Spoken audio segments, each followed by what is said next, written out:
ಅಂತಾರಾಷ್ಟ್ರೀಯ ಸಹಕಾರಿ ವರ್ಷ 2025ರ ಸಲುವಾಗಿ ಕರ್ನಾಟಕ ರಾಜ್ಯ ಸಹಕಾರ ಮಹಾಮಂಡಲದ ಆದೇಶದನ್ವಯ ಉಡುಪಿ ಜಿಲ್ಲಾ ಸಹಕಾರಿ ಯೂನಿಯನ್ ಆಶ್ರಯದೊಂದಿಗೆ ಪಡುಬಿದ್ರಿ ಸಿಎ ಸೊಸೈಟಿ ನೇತೃತ್ವದಲ್ಲಿ ವಿವಿಧ ಸಂಘ ಸಂಸ್ಥೆಗಳ ಸಹಯೋಗದೊಂದಿಗೆ ವಿವಿಧ ಶಾಲಾ ವಿದ್ಯಾರ್ಥಿಗಳಿಗೆ ಪರಿಸರದ ಬಗ್ಗೆ ಅರಿವು ಮೂಡಿಸುವುದು ಎಂಬ ಕಾರ್ಯಕ್ರಮವನ್ನು ಹಮ್ಮಿಕೊಂಡಿದ್ದರು. ಪಡುಬಿದ್ರಿಯ ಸಾಗರ್ ವಿದ್ಯಾಮಂದಿರ ಆಂಗ್ಲ ಮಾಧ್ಯಮ ಶಾಲೆ, ಪಡುಬಿದ್ರಿ ಹಾಗೂ ಕಿನಾರ ಆಂಗ್ಲ ಮಾಧ್ಯಮ ಶಾಲೆ, ತೆಂಕಯರ್ಮಾಳ್ ಅಲ್ ಅಜಾರ್ ಆಂಗ್ಲ ಮಾಧ್ಯಮ ಶಾಲೆ ಹೆಜಮಾಡಿಯಲ್ಲಿ ಗಣಪತಿ ಹಳೆ ವಿದ್ಯಾರ್ಥಿ ಸಂಘದ ಸಹಕಾರದಿಂದ ಅರಿವು ಕಾರ್ಯಕ್ರಮ ನಡೆಯಿತು. ಪ್ರಾಸ್ತಾವಿಕವಾಗಿ ಮಾತನಾಡಿದ ವೈ ಸುಧೀರ್ ಕುಮಾರ್ ಅವರು, ಕೇಂದ್ರ ಹಾಗೂ ರಾಜ್ಯ ಸರ್ಕಾರಗಳ ಸೂಚನೆಯಂತೆ ಅಂತಾರಾಷ್ಟ್ರೀಯ ಸಹಕಾರ ವರ್ಷ 2025 ಸಹಕಾರ ಸಪ್ತಾಹ ಸಂಭ್ರಮಾಚರಣೆಯ ಪ್ರಯುಕ್ತ ವಿವಿಧ ಶಾಲಾ ವಿದ್ಯಾರ್ಥಿಗಳಿಗೆ ಪರಿಸರದ ಬಗ್ಗೆ ಅರಿವು ಮೂಡಿಸುವುದು ಎಂಬ ಕಾರ್ಯಕ್ರಮವನ್ನು ಹಮ್ಮಿಕೊಳ್ಳಲಾಗಿದೆ ಎಂದರು. ಈ ತಿಂಗಳ ಒಳಗೆ ಎಲ್ಲ ಕಾರ್ಯಕ್ರಮವನ್ನು ಮಾಡಬೇಕಂತ ನಿರ್ದೇಶನದ ಪ್ರಯುಕ್ತವಾಗಿ ನಾವು ನಮ್ಮ ಎಲ್ಲ ಕಾರ್ಯಕ್ರಮಗಳನ್ನು ಪರಿಸರದ ಬಗ್ಗೆ ಹೆಚ್ಚು ಒತ್ತನ್ನು ಕೊಟ್ಟು ಮಾಡುವಂಥ ಕಾರ್ಯಕ್ರಮಗಳು. ಹಾಗೆ ಇವತ್ತು ವಿದ್ಯಾರ್ಥಿಗಳಿಗೆ ನಾವು ಪರಿಸರದ ಬಗ್ಗೆ ಮಾಡ್ತಾ ಇದ್ದೇವೆ. ನಿಮಗೆ ವಿದ್ಯಾರ್ಥಿಗಳಿಗೆ ಮಾಡುವಾಗ ನಾವು ದೇಶದಲ್ಲಿ ಈ ಕಾರ್ಯಕ್ರಮಕ್ಕೆ ನವೆಂಬರ್ 24ರಂದು ನಮ್ಮ ಪ್ರಧಾನಿಯವರಾದಂಥ ನರೇಂದ್ರ ಮೋದಿ ಮತ್ತು ಸಹಕಾರ ಮಂತ್ರಿಯವರಾದಂಥ ಅಮಿತ್ ಶಾ ಅವರು ಗುಜರಾತ್ನಲ್ಲಿ ಈ ಕಾರ್ಯಕ್ರಮಕ್ಕೆ ಚಾಲನೆ ಕೊಟ್ಟರು. ಅಂದಿನಿಂದ ಪ್ರಾರಂಭಗೊಂಡಂಥ ಈ ಒಂದು ಕಾರ್ಯಕ್ರಮವು ಪ್ರತಿ ಒಂದು ರಾಜ್ಯದಲ್ಲಿ ಸಹ ಅದು ಬಹಳ ವ್ಯವಸ್ಥಿತವಾಗಿ ನಡೆಯುವಂಥ ಉದ್ದೇಶದಿಂದಾಗಿ ನಮ್ಮ ರಾಜ್ಯದಿಂದ ನಮ್ಮ ಮುಖ್ಯಮಂತ್ರಿಯಾದಂತಹ ಸಿದ್ದರಾಮಯ್ಯನವರು ಹಾಗೂ ಸಹಕಾರ ಮಂತ್ರಿಯಾದಂಥ KN ರಾಜಣ್ಣ ಅವರ ಮುಂದಾಳುತನದಲ್ಲಿ ಇಡೀ ನಮ್ಮ ರಾಜ್ಯದಲ್ಲಿ ಎಲ್ಲ ಸಹಕಾರಿ ಸಂಸ್ಥೆ ಮೂಲಕ ಈ ಕಾರ್ಯಕ್ರಮ ಬಹಳ ವ್ಯವಸ್ಥಿತವಾಗಿ ನಡೆಯಬೇಕು ಅಂತ ಉದ್ದೇಶದಿಂದಾಗಿ ಈ ಕಾರ್ಯಕ್ರಮಗಳು ನಮ್ಮ ಸಹಕಾರ ಮಹಾಮಂಡಲ ಮತ್ತು ಸಹಕಾರ ನಮ್ಮ ಯೂನಿಯನ್ ಹಾಗೂ ಸಹಕಾರ ಇಲಾಖೆ ಇದರ ಒಟ್ಟಿಗೆ ಸೇರಿಸಿಕೊಂಡು ಈ ಕಾರ್ಯಕ್ರಮವನ್ನು ನಾವು ಮಾಡ್ತಾ ಇದ್ದೇವೆ.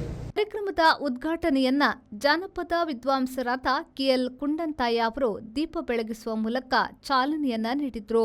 ಇದೇ ವೇಳೆ ಮಾತನಾಡಿದ ಅವರು, ಸಹಕಾರ ಸಂಸ್ಥೆಗಳ ಮೂಲಕ ಉತ್ತಮ ಜಗತ್ತನ್ನ ನಿರ್ಮಿಸಲು ಸಾಧ್ಯ ಎಂಬುದು ಮುಖ್ಯ ಧ್ಯೇಯವಾಗಿದೆ. ಅದೇ ರೀತಿ ಪ್ರಕೃತಿಯನ್ನ ಪ್ರೀತಿಸಿ ಪರಿಸರವನ್ನ ರಕ್ಷಿಸಿ ಎಂಬ ಉದ್ದೇಶದಿಂದ ಕಾರ್ಯಕ್ರಮವನ್ನ ನಡೆಸಲಾಗುತ್ತಿದೆ ಎಂದರು. ಉತ್ತಮ ಜಗತ್ತನ್ನು ನಿರ್ಮಿಸುವುದಕ್ಕಾಗಿ ಈ ಕಾರ್ಯಕ್ರಮ, ಉತ್ತಮ ಜಗತ್ತನ್ನು ನಿರ್ಮಿಸುವುದಕ್ಕೆ ಸಾಧ್ಯ ಎನ್ನುವುದು ಮೂಲ ಘೋಷವಾಕ್ಯವಾಗಿದೆ ಬಹುಶಃ ಈ ಕಾರ್ಯಕ್ರಮ.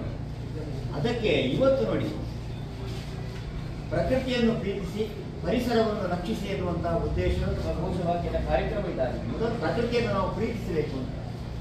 ಎಲ್ಲಿ ಪ್ರೀತಿ ಇರ್ತದೆ ಅಲ್ಲಿ ಬಹುಶಃ ರಕ್ಷಣೆಯ ಜವಾಬ್ದಾರಿ ಸಹಜವಾಗಿ ನಮ್ಮಲ್ಲಿ ಪ್ರಾಪ್ತಿಯಾಗ್ತದೆ. ಮಕ್ಕಳನ್ನು ನಾವು ಪ್ರೀತಿಸ್ತೇವೆ, ಹಾಗಾಗಿ ಮಕ್ಕಳ ರಕ್ಷಣೆಯ ಜವಾಬ್ದಾರಿ ನಮಗೆ ಬರ್ತದೆ. ಹಾಗಿದ್ದರೆ ಯಾವುದೇ ಒಂದು ವಿಷಯವನ್ನು, ಒಂದು ವಸ್ತುವನ್ನು ನಾವು ಪ್ರೀತಿಸಿದಾಗ ಮಾತ್ರ ನಮಗೆ ಅದರ ರಕ್ಷಣೆಯ ಹೊಣೆಗಾರಿಕೆ ಬರ್ತದೆ. ಹಾಗಾದರೆ ಪ್ರೀತಿಸುವುದು ಹೇಗಪ್ಪ? ಪ್ರೀತಿಸಬೇಕಿದ್ರೆ ಸ್ಪಷ್ಟವಾದಂಥ ಆ ಕುರಿತಾದಂತಹ ಜ್ಞಾನ ನಮಗೆ ಇದೆ. ಈ ಜ್ಞಾನ ಇದ್ದಾಗ ಮಾತ್ರ ನೋಡಿ, ಈ ದೇಶದ ಪರಂಪರೆ ಏನನ್ನು ಹೇಳ್ತದೆ ಅಂತ ಹೇಳಿದರೆ, ಒಂದು ಕಾಲಕ್ಕೆ ಕಾಡನ್ನು ಕಳೆದು ನಾಡನ್ನು ಕಟ್ಟುವಂತಹ ಸಂದರ್ಭ ಇದೆ, ಕಾಡನ್ನು ಕಳೆದು ನಾಡನ್ನು ಕಟ್ಟುವಂತಹ ಸಂದರ್ಭ ಇದೆ. ಆದರೆ ಈಗ ಏನಾಗಿದೆ ಅಂತ ಹೇಳಿದರೆ, ಕಾಡನ್ನು ರಕ್ಷಿಸುವುದಕ್ಕೆ ಬೇಕಾಗಿ ನಾವು ನಾಡಿನ ಜನ ಹಣದೊಡಬೇಕಾಗಿದೆ. ಅಂದರೆ ನಾಡು ಉಳಿಸಬೇಕಿದ್ರೆ ಈಗ ಕಾಡನ್ನು ನಾವು ರಕ್ಷಿಸಬೇಕಾಗಿದೆ. ಅಂದು ಕಾಡನ್ನು ಕಡಿದು ನಾಡನ್ನು ನಾವು ಕಟ್ಟಿದವರು. ಇವತ್ತು ಆ ಕಾಡನ್ನು ರಕ್ಷಿಸುವುದಕ್ಕೆ ನಾಡು ಸಿದ್ಧವಾಗಬೇಕು ಎನ್ನುವಂಥದ್ದು ಘೋಷವಾಕ್ಯ ಆಗಬೇಕು ಅಂತ ನಾನು ಬಯಸ್ತೇನೆ. ಮತ್ತೆ ನಾಡು ಇಲ್ಲದೆ ಮತ್ತೆ ಯಾವುದೂ ಇಲ್ಲ. ಕಾಡು ಅಂತ ಹೇಳಿದ್ರೆ ವೃಕ್ಷರಾಶಿ, ಒಂದಷ್ಟು ವೃಕ್ಷಗಳು. ಈ ಕಾಡಿನಲ್ಲಿ ಈ ದೇಶದ ಅದ್ಭುತ ಸಂಸ್ಕೃತಿ ಹುಟ್ಟಿದೆ.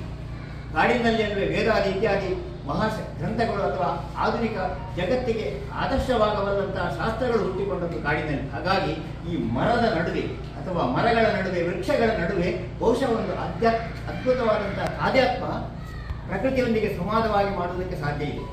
ಕಾರ್ಯಕ್ರಮಕ್ಕೆ ತರಬೇತುದಾರರಾಗಿ ರಾಮಕೃಷ್ಣ ಶರ್ಮಾ ಬಂಟಕಲ್ಲು ಅವರು ಭಾಗವಹಿಸಿ, ವಿದ್ಯಾರ್ಥಿಗಳಿಗೆ ಇವತ್ತಿನ ಪರಿಸರವನ್ನ ಹಾಳುಗೆಡವಿದ್ದು ನಾವೇ, ಹಾಗಾಗಿ ಸರಿ ಮಾಡಬೇಕಾದವರು ನಾವೇ. ಆಧುನಿಕ ಜೀವನ ಶೈಲಿಯಲ್ಲಿ ಬದುಕಲು ಪರಿಸರ ಹಾನಿಕಾರಕ ಉತ್ಪನ್ನಗಳ ಮೊರೆ ಹೋಗಿರುವುದರಿಂದ ಪರಿಸರ ಮತ್ತು ಪ್ರಕೃತಿ ನಾಶವಾಗ್ತಿದೆ. ಇದನ್ನು ತಪ್ಪಿಸುವ ಕೆಲಸ ವಿದ್ಯಾರ್ಥಿಗಳಾದ ನಿಮ್ಮಿಂದ ಆಗಬೇಕಾಗಿದೆ ಎಂದರು. ಪರಿಸರವನ್ನು ಹಾಳು ಮಾಡಿದ್ದೇವೆ, ಪರಿಸರವನ್ನು ನಾವೆಲ್ಲ ಹಾಳು ಮಾಡಿದ್ದೇವೆ. ಹಾಗಾಗಿ ಪರಿಸರವನ್ನು ರಕ್ಷಣೆ ಮಾಡಬೇಕಾದಂತ ಅಗತ್ಯ ಇರುವುದು. ನಾವು ಹಾಳು ಮಾಡದಿದ್ರೆ ರಕ್ಷಣೆ ಮಾಡುವಂಥದ್ದು ಏನಿಲ್ಲ, ಹಾಳಾಗದಿದ್ರೆ ರಕ್ಷಣೆ ಏನು ಮಾಡೋದು? ಇದೇ ಏನಾದರೂ ರಕ್ಷಣೆ ಮಾಡುವಂಥ ಕೆಲಸ? ಈಗ ಈ ಕಾರ್ಯಕ್ರಮದ ಅಗತ್ಯವೇ ಇಲ್ಲ. ಆದರೆ ಇವತ್ತು ಈ ಕಾರ್ಯಕ್ರಮದ ಅಗತ್ಯ ಇದೆ. ಯಾಕೆಂತೇಳಿ ಹೇಳಿದರೆ, ಪ್ರಕೃತಿಯಲ್ಲಿ ನಾವು ಸ್ವಲ್ಪ ಬದಲಾವಣೆಯನ್ನು ಮಾಡಿದರೆ ಸಹ ಪ್ರಕೃತಿ ಅದನ್ನು ಸಹಿಸುವುದಿಲ್ಲ.